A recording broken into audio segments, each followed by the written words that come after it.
নিসর্গ বিশ্বাস। আবৃত্তি করছি ফেব্রুয়ারির গান। লিখেছেন কবি লুৎফুর রহমান রিটন।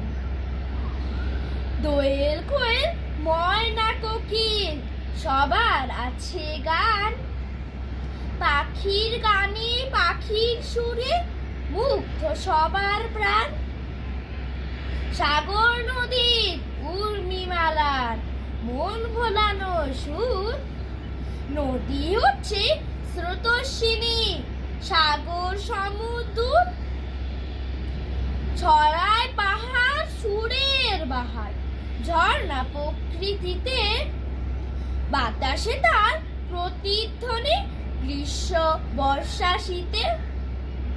গাছের গানে মুগ্ধ পাতা মুগ্ধ স্বর্ণলতা, ছন্দ সুরে ফুলের সাথে প্রজাপতির কথা। ফুল পাখি নয় নয়কো পাহাড়, ঝর্ণা সাগর নয়, মায়ের মুখের মধুর ভাষায় মনের কথা কই। বাংলা আমার মায়ের ভাষা, শহীদ ছেলের দান, আমার ভাইয়ের রক্তে লেখা ফেব্রুয়ারির গান। ধন্যবাদ।